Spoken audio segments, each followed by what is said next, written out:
আজি এই ৰমজান মাহৰ এটা বিশেষ দিনত মই আপোনালোকৰ সন্মুখত এটা মনৰ কথা শ্বেয়াৰ কৰিবলৈ ওলালোঁ। মই মানে যোৱা কেইবছৰমান ধৰি ৰমজান মাহত মই এটা দিনত আমাৰ বিল্ডিঙৰে কাম কৰা কেইজনমানক এটা ইফতাৰ দিবৰ কাৰণে চেষ্টা কৰোঁ। আৰু আমাৰ বিল্ডিঙত মানে যিসকল ক্লিনাৰ আছে, ছিকিউৰিটি গাৰ্ড বা প্লাম্বাৰ টেকনিচিয়ান যিসকল আছে, তেখেতসকলক মানে এদিন বিচাৰোঁ কি মই এটা ইফতাৰ দিওঁ। আৰু প্ৰতি বছৰে মই কি কৰোঁ, নিজৰ হাতেৰে খানাখিনি বনাই পেলাই তেখেতসকলক দিওঁ। কিন্তু আজি যেতিয়া মই সুধিলোঁ তেখেতসকলে কি খাব বিচাৰে, তো মোক ক'লে বোলে তেখেতসকলে বিৰিয়ানী খাব বিচাৰে। তো সেইটো কাৰণে মইতো বিৰিয়ানী বনোৱাত বহুত ভাল নহয়, মই ইমান ভালকৈ নাজানো। তো সেয়ে ভাবিলোঁ মই বিৰিয়ানীখিনি অলপ অৰ্ডাৰ কৰোঁ। আৰু বিৰিয়ানীখিনি অৰ্ডাৰ কৰিলোঁ, সেইখিনি আহি আছে, অন দ্য ৱে আছে। এতিয়া মই তেখেতসকলৰ কাৰণে অলপমান ফ্ৰুটছ, য়োগাৰ্ট, জুচেছ এইবিলাক মানে অলপ বস্তু ৰেডি কৰি আছোঁ।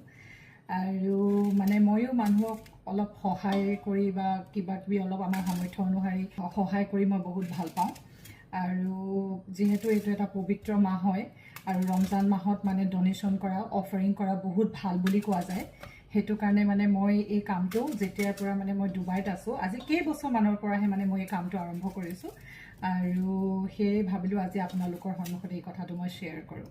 আপোনালোকক দেখাম মই কি কি বস্তু মই মানে ৰেডি কৰিছোঁ আৰু কি কি মই মানে তেখেতসকলক দি আছোঁ। মই মানে গোটেই খানাখিনি নিজেই বনাম ভাবিছিলোঁ, মানে গোটেইখিনি মই ভাল পাওঁ কৰি, নিজে কৰিও ভাল পাওঁ আৰু বনাই পেলাই তেনেকৈ দিও ভাল লাগে মোৰ।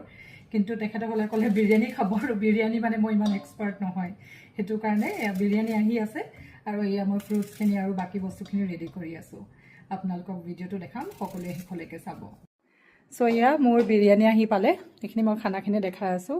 এটা বিৰিয়ানী বক্স 6জনৰ কাৰণে, তাৰপিছতে এইটো আৰু এজনৰ কাৰণে, টোটেল 7জনৰ কাৰণে। এইখিনি আছে গোলাপ জামুন, তাৰপৰা এইখিনি অলপমান ডেটছ দিছোঁ, ইফালে জুচ আৰু এয়া য়োগাৰ্ট, আৰু এইখন ফ্ৰুট প্লেটাৰ এখন বনালোঁ মই।